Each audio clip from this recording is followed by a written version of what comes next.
दोस्तों, इन 3 प्रकार के भोजन से मनुष्य की आयु कम होती है। इस प्रसंग में एक प्राचीन कथा है।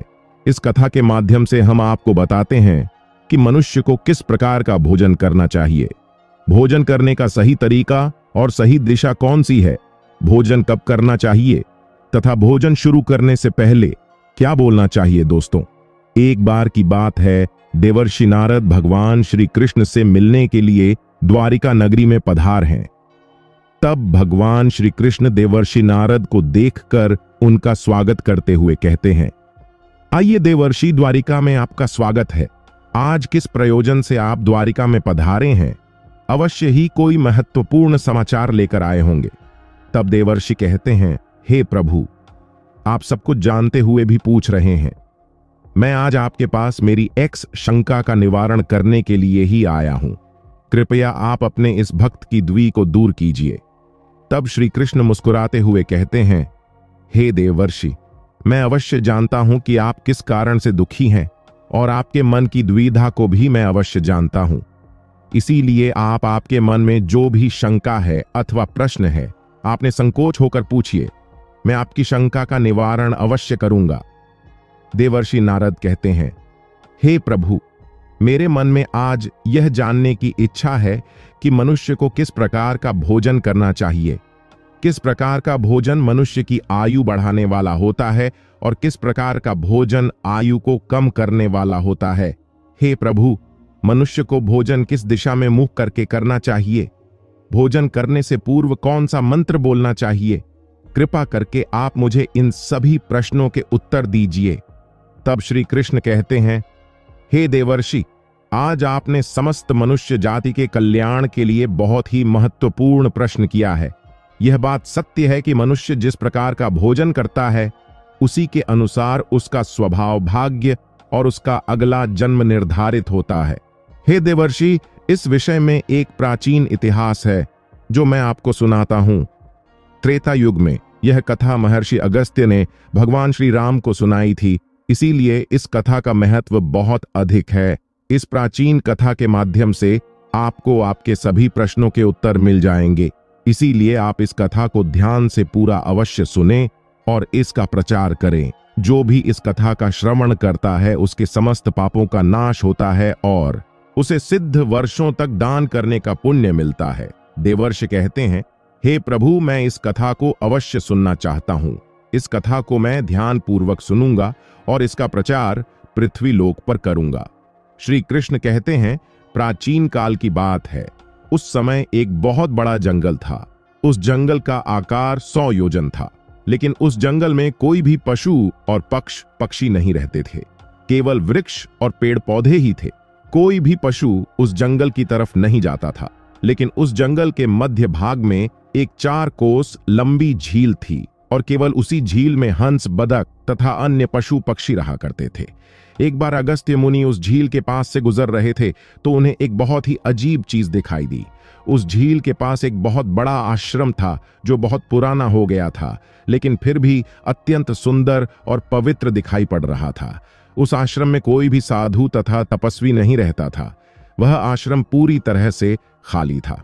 अगस्त्य मुनि एक रात के लिए उस आश्रम में ठहर गए और सुबह उठकर वे उस झील के पास चले गए तो उन्हें रास्ते में एक मुर्दा अर्थात लाश पड़ी हुई दिखाई पड़ी, जो शरीर से अत्यंत बलवान और हृपुष्ट था, जिसे देखकर मालूम होता था कि वह किसी तरुण पुरुष की लाश है। उस लाश को देखकर अगस्त्य मुनि सोचने लगे कि यह कौन है, इसकी मृत्यु कैसे हो गई तथा वह इस जंगल में आखिर कैसे आया होगा। उस मरे हुए आदमी के बारे में जानने की अगस्त्य मुनि को जिज्ञासा हुई। तभी अचानक आकाश में उन्हें एक दिव्य विमान दिखाई पड़ा और वह दिव्य विमान उस झील के समीप आकर रुक गया और उस विमान से एक दिव्य पुरुष उतरा और वह उस झील में नहाने के लिए चला गया। झील में नहाने के बाद वह बाहर आया और उस मुर्दे का मांस खाने लगा। उसने भर पेट उस मोटे ताजे मुर्दे का मांस खा लिया और फिर से विमान में बैठकर स्वर्ग की ओर जाने लगा। तभी अगस्त्य मुनि ने उस दिव्य पुरुष को आवाज लगाई, हे दिव्य पुरुष, तुम कौन हो? तुम देवताओं के समान दिखाई पड़ते हो, किंतु तुम्हारा भोजन बहुत घृणित है। तुम मुर्दे का मांस क्यों खा रहे हो? ऐसा भोजन भला कोई देवता कैसे कर सकता है? फिर उस स्वर्गवासी दिव्य पुरुष ने अगस्त्य मुनि की तरफ देखा और उन्हें हाथ जोड़कर प्रणाम करके कहने लगा, हे विप्र, आपको प्रणाम है। मैं आपको मेरी कहानी सुनाता हूं। पूर्व काल की बात है। विदर्भ देश में मेरे महायशस्वी पिता राज्य करते थे। वे वसुदेव के नाम से तीनों लोकों में प्रसिद्ध थे और परम धार्मिक व्यक्ति थे। उनकी 2 पत्नियां थीं। उन दोनों पत्नियों से उन्हें एक एक करके 2 पुत्र हुए। मैं उनका सबसे बड़ा बेटा था। लोग मुझे श्वेत के नाम से जानते थे और मेरे छोटे भाई का नाम सूरत था। पिताजी की मृत्यु के बाद मुझे विदर्भ देश का राजा बना दिया गया और मैं वहां सावधानी के साथ राज्य चलाने लगा। राज्य करते हुए मुझे कई हजार साल बीत गए। फिर एक दिन मुझे वैराग्य हुआ और मैंने राजपाट का त्याग करने का निर्णय लिया और मृत्यु पर्यंत तपस्या करने का निश्चय करके मैं जंगल में रहने के लिए चला गया। अपने राज्य को मैंने अपने छोटे भाई सूरत को सौंप दिया और उसे राजा बना दिया। फिर इस झील के पास आकर मैंने कठोर तपस्या करना आरंभ किया। 88,000 वर्षों तक मैंने इस जंगल में तपस्या की और उसी के प्रभाव से मुझे ब्रह्मलोक की प्राप्ति हुई। लेकिन ब्रह्मलोक पहुंचने के बाद भी मुझे भूख और प्यास अधिक सताने लगी। मेरे सभी इंद्रिय तिल मिला उठे। फिर मैंने ब्रह्मलोक के सर्वश्रेष्ठ देवता ब्रह्मा जी से पूछा, हे भगवान, मैंने तो सुना है कि ब्रह्मलोक में किसी भी प्राणी को भूख और प्यास नहीं लगती है। फिर मुझे भूख और प्यास क्यों लग रही है? ये मेरा पीछा क्यों नहीं छोड़ रही है? कृपया आप मुझे बताइए कि मैं किस चीज का सेवन करूं। फिर ब्रह्मदेव ने कहा, हे राजन, पृथ्वी पर दान धर्म करने पर ही व्यक्ति इस लोक में भूख प्यास से मुक्त हो जाता है। लेकिन तुमने अपने जीवन काल में कभी दान नहीं किया, किसी भिखमंगा को भीख तक नहीं दी। तुमने राजमहल में रहकर भी द्वार पर आए अतिथियों को भोजन नहीं दिया। तुमने सदैव ही ऊंची भोजन किया है। बिना स्नान किए ही तुम भोजन किया करते थे। भोजन शुरू करने से पहले तुमने ईश्वर का धन्यवाद नहीं किया। स्वादिष्ट भोजन को दूसरों को दिए बिना ही तुमने उसे ग्रहण कर लिए। इसी कारण से तुम्हें यह पाप लगा है। इसीलिए तुम्हें ब्रह्मलोक में भी भूख और प्यास का कष्ट उठाना पड़ रहा है। जीवित रहते हुए तुमने अनेक प्रकार के आहार का अकेले ही सेवन किया है। अनेक प्रकार के पकवान तुमने अकेले ही खाए हैं, दूसरों को नहीं दिए हैं, जिससे तुम्हारा शरीर तो बलवान बन गया किंतु तुम्हारा पुण्य क्षीण हो गया। अब तुम्हारे लिए एक ही उपाय है। उस झील के पास तुम्हारा शरीर पड़ा हुआ है, तुम उसी का मांस खाकर अपनी भूख मिटाओ। ब्रह्मा जी द्वारा इस प्रकार से कहने पर राजा ने कहा, हे प्रभु, अपने शरीर का भक्षण कर लेने के पश्चात मेरा क्या होगा? उसके बाद मैं क्या खाऊंगा? मेरे खाने के लिए कुछ भी शेष नहीं रहेगा। कृपया कुछ ऐसा भोजन बताए जिसका भक्षण कर लेने पर भूख मिट जाए और जो कभी खत्म ना हो। तब ब्रह्मदेव कहते हैं, हे राजन, तुम्हारा शरीर ही मैंने अक्षय बना दिया है। उसे तुम रोज खाओगे, फिर भी यह समाप्त नहीं होगा। वह दूसरे दिन फिर से ताजा हो जाएगा। इस मृत शरीर के अंग फिर से उग आएंगे और उन्हें तुम फिर खा सकोगे। और जब तुम अपने शरीर का मांस खाते हुए 100 वर्ष बीत जाएंगे, उसके बाद तुम्हारे इसी जंगल में एक दिन महर्षि अगस्त्य पधारेंगे और उन्हीं के द्वारा तुम इस पाप से मुक्ति पा सकोगे। इस प्रकार से राजा ने सारी हकी महर्षि अगस्त्य को बता दी और कहने लगे, हे विप्र, मेरा शरीर कभी नष्ट नहीं होता है और मैं रोज आकर अपने शरीर का मांस खाता हूं। न जाने कब मुनि अगस्त्य यहां पर पधारेंगे और मुझे इस कष्ट से मुक्ति दिलाएंगे। ऐसा सोचते हुए मुझे 100 वर्ष बीत चुके हैं और मैं आज भी उनकी राह देख रहा हूं। राजा श्वेत का इस प्रकार से कथन सुनकर महर्षि अगस्त्य बोले, अच्छा, तो तुम्हारे सौभाग्य से मैं यहां पर आया हूं। मैं ही मुनि अगस्त्य हूं और बोलो, मैं तुम्हारी किस प्रकार से सहायता कर सकता हूं? तब राजा अत्यंत प्रसन्न हुए और जमीन पर लेटकर महर्षि अगस्त्य के चरणों को वंदन करने लगे। राजा श्वेत बोले, हे मुनि, कृपया आप मुझे इस घृणित आहार से मुक्त कीजिए तथा जिस पाप के कारण मुझे यह प्राप्त हुआ है उस पाप से भी मुझे मुक्त कीजिए, जिससे मुझे अक्षय लोक की प्राप्ति हो सके। हे आर्षि, मैं आपको यह दिव्य आभूषण भेंट करता हूं, कृपया आप मुझ पर कृपा करें। राजा की दुख भरी बातें सुनकर मुनि को उन पर दया आ गई। जैसे ही राजा ने वह दिव्य आभूषण महर्षि अगस्त्य के हाथ पर रखा, उसी समय उनका मृत शरीर अदृश्य हो गया और वे उस पाप से मुक्त हो गए।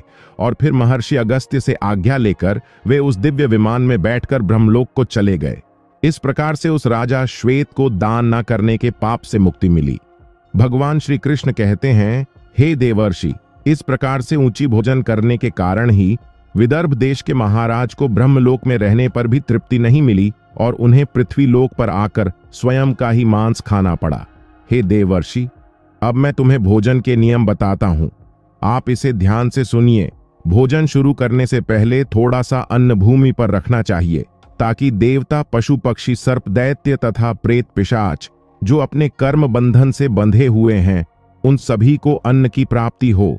यदि भोजन करते समय कोई अतिथि आ जाए तो उसका स्वागत करें और उसे आसन देकर प्रणाम करके उसका सत्कार करें। फिर उसे श्रद्धा पूर्वक भोजन कराकर विदा करें, क्योंकि जिसके घर से अतिथि निराश होकर लौट जाता है, उसे वह अपने पाप देकर उसके शुभ कर्मों को ले जाता है। श्री कृष्ण कहते हैं, मनुष्य को पिता के घर में रहने वाली विवाहित कन्या, दुखिया और गर्भधारण की हुई स्त्री तथा वृद्ध को भोजन कराने के बाद ही भोजन करना चाहिए। इन सभी को भोजन कराए बिना जो स्वयं भोजन ग्रहण करता है, उसका भोजन पाप बन जाता है। ऐसा व्यक्ति नरक में ही जाता है। जो स्नान किए बिना ही भोजन करता है, उसका भोजन मल भक्षण के समान हो जाता है। जो बालक एवं वृद्ध आदि के हिस्से का भोजन करता है, उसका भोजन विष्ठा के समान हो जाता है। और जो बिना दान किए ही भोजन ग्रहण करता है, उसका भोजन विष के समान बन जाता है। मनुष्य को कभी भी दुराचारी व्यक्ति द्वारा दिया गया अथवा दूसरों द्वारा अपमानित करके दिया गया भोजन कभी भी ग्रहण नहीं करना चाहिए। मनुष्य को चाहिए कि परोसे हुए भोजन का अग्रभाग अग्नि को देकर ही भोजन करना चाहिए। भोजन को एकाग्र चित्त होकर करना चाहिए। प्रथम मीठा, फिर लवण और खट्टा और अंत में कटु एवं तीखे पदार्थों का सेवन करे। प्रथम 3 निवाले मौन होकर ग्रहण करने चाहिए। ऐसा करने से व्यक्ति के सभी पाप कर्म तुरंत नष्ट हो जाते हैं और भगवान की कृपा से उसे जीवन भर कभी अन्न की कमी महसूस नहीं होगी। श्री कृष्ण कहते हैं, पूर्व दिशा में बैठकर भोजन करने से व्यक्ति रोगों से और मानसिक तनाव से मुक्त हो जाता है। बीमार बुजुर्गों को पूर्व की ओर मुख करके भोजन अवश्य करना चाहिए। इससे उनके स्वास्थ्य में सुधार होता है, क्योंकि पूर्व दिशा उगते हुए सूर्य की दिशा है और सूर्य देव बल, आरोग्य तथा दीर्घायु प्रदान करते हैं। विद्या की अभिलाषा रखने वाले मनुष्य को उत्तर दिशा की ओर मुख करके भोजन करना चाहिए। यह दिशा देवी सरस्वती की दिशा है। ध्यान रहे, दक्षिण दिशा की ओर मुख करके भोजन ना करें। यह मृत्यु की दिशा होती है। इस दिशा में मुख करके भोजन करने से आयु कम होती है। टूटे फूटे बर्तनों में भोजन नहीं करना चाहिए। यह दुर्भाग्य को निमंत्रण देता है। भोजन हमेशा स्वथाली में ही करना चाहिए, गंदी थाली में। भोजन करने से जीवन में दुर्भाग्य आता है। एकादशी के दिन तामसिक अन्न का सेवन न करें। जो मनुष्य एकादशी के दिन तामसिक अन्न अर्थात मांस का सेवन करता है, लक्ष्मी उसे छोड़कर चली जाती है। भोजन का अपव्यय करना अनर्थ माना गया है। इसीलिए थाली में जितना आवश्यक हो उतना ही भोजन ले। अगर कोई व्यक्ति साथ में भोजन कर रहा हो तो उसका भोजन समाप्त होने तक उठकर नहीं जाना चाहिए। इससे पितृदेव नाराज हो जाते हैं। भोजन के बाद थाली में हाथ धोना अनुचित माना गया है। थाली में हाथ धोने से अन्न का अपमान होता है। भोजन के बाद थाली में हाथ धोने वाले लोग नीच योनि में जन्म लेते हैं। सबसे महत्वपूर्ण बात, ध्यान रहे कि व्यक्ति को बिस्तर पर बैठकर कतई भोजन नहीं करना चाहिए। ऐसा करने से व्यक्ति कई प्रकार के रोगों से ग्रसित हो सकता है। भोजन केवल जमीन पर आसन बिछाकर उस पर बैठकर ही करना चाहिए। भोजन करते समय दिशाओं का ध्यान रखना बहुत ही आवश्यक होता है। यदि गलत दिशा में बैठकर अथवा गलत दिशा में मुख करके भोजन करने से व्यक्ति को उसके अनिष्टकारक परिणाम प्राप्त होते हैं। भगवान श्री कृष्ण कहते हैं, जिस भोजन के ऊपर से कोई पैर रखकर चला गया हो अथवा कोई व्यक्ति भोजन को लांघ कर गया हो तो ऐसे भोजन को कभी खाना नहीं चाहिए। ऐसा भोजन अशुद्ध हो जाता है। ऐसे भोजन को पशुओं को खिला दे। चाहिए दूसरों के द्वारा लांघा गया भोजन खाने से मनुष्य की आयु कम हो जाती है और उसके शरीर में भिन्न भिन्न प्रकार के रोग उत्पन्न होते हैं। यदि भोजन में बाल निकल आता है तो ऐसा भोजन त्याज्य हो जाता है। यदि अन्न में बाल निकलता है तो उसे ईश्वर को कभी प्रसाद के रूप में नहीं चढ़ाना चाहिए और ना ही स्वयं खाना चाहिए। ऐसा भोजन प्रेतों को प्राप्त हो जाता है। श्री कृष्ण कहते हैं, मनुष्य को दूसरों के लिए परोसा हुआ भोजन भी नहीं खाना चाहिए। जो मनुष्य दूसरों का भोजन छीन के खाता है अथवा किसी को बिना दिए ही स्वयं उस अन्न का उपभोग करता है, उससे देवी अन्नपूर्णा रुष्ट हो जाती है। भोजन सभी में बांटकर खाना चाहिए। दूसरों के हिस्से का भोजन करने से मनुष्य के पुण्य कर्म नष्ट हो जाते हैं। पवित्र आसन पर बैठकर अपने पैरों को भूमि पर रखकर पूर्व की ओर सूर्याभिमुख होकर अन्न ग्रहण करना ही सर्वोत्तम माना गया है। पूर्वामुख होकर भोजन करने से यश की प्राप्ति होती है और उत्तर की ओर मुख करके भोजन करने से सत्य की प्राप्ति होती है। दोनों हाथ, दोनों पैर तथा मुख को पानी से ढोकर ही भोजन करना चाहिए। भोजन के पात्र को भूमि पर रखकर अन्न ग्रहण करना ही सर्वश्रेष्ठ माना गया है। शास्त्रों में इस प्रकार के भोजन को उपवास के समान बताया गया है। मनुष्य को क्रोध रहित होकर भोजन करना चाहिए। क्रोध की अवस्था में भोजन करने से भोजन का अपमान होता है और कई व्याधियां उत्पन्न होती है। यदि चित्त कहीं और हो तब भी भोजन नहीं करना चाहिए और गुस्से से भरे मन से भी भोजन करना अशुभ होता है। जो जूते पहनकर भोजन करता है, इस प्रकार के भोजन को आसुरी भोजन कहा गया है। ठीक मध्य रात्रि में ठीक मध्याह्न होने पर भी भोजन करना अशुभ माना गया है। यदि पेट खराब हो तब भी भोजन नहीं करना चाहिए। गीले वस्त्र पहन करके भी भोजन करना अशुभ होता है। दूसरों के लिए परोसा गया भोजन भी कभी नहीं करना चाहिए। सोते हुए खड़े होकर टूटे फूटे पात्र में भूमि पर रखकर अथवा हाथ पर रखकर भोजन ग्रहण करने से दरिद्रता आती है। भोजन करते समय वेदों का उच्चारण नहीं करना चाहिए। शास्त्रों के अनुसार स्त्री को पति के भोजन के बाद ही भोजन कर लेना चाहिए। यदि पति घर से दूर हो तो पति को ध्यान करके भोजन ग्रहण करना चाहिए। इससे पति की आयु लंबी होती है और स्त्री सदा सुहागिन रहती है। पति से पहले भोजन करना शास्त्रों में शुभ माना नहीं गया है। इससे पति की आयु कम हो जाती है। इसके साथ ही विष्णु पुराण के अनुसार पति और पत्नी को एक साथ बैठकर भोजन नहीं करना चाहिए। ऐसा करने से दोनों में क्लेश और विवाद होता है। अंधकार में अथवा आकाश के नीचे बैठकर भोजन नहीं करना चाहिए। भोजन करते समय सिर पर छत अथवा वृक्ष की छाया अवश्य होनी चाहिए। केवल एक वस्त्र पहनकर भी भोजन करना अनुचित होता है अथवा नग्न अवस्था में भोजन ग्रहण करना अशुभ होता है। इससे जीवन में दुर्भाग्य आता है। सवारी पर बैठकर अर्थात किसी वाहन में बैठकर भी भोजन ग्रहण करना अनुचित होता है। साथ ही शैया पर बैठकर भोजन करने से व्यक्ति की आयु कम हो जाती है। हंसते हुए अथवा रोते हुए भोजन करना अनिष्ट कारक होता है। इससे गले में अन्न फंसकर प्राण जाने का भी खतरा बना रहता है। तो दोस्तों, इस प्रकार से भगवान श्री कृष्ण ने देवर्षि नारद को भोजन करने का महत्व बताया है। आपको यह कथा कैसी लगी कमेंट करके अवश्य बताएं। जानकारी अच्छी लगी तो वीडियो को लाइक जरूर करें और कमेंट में जय श्री कृष्ण अवश्य लिखें। साथ ही चैनल को सब्सक्राइब करें। आप सभी का धन्यवाद।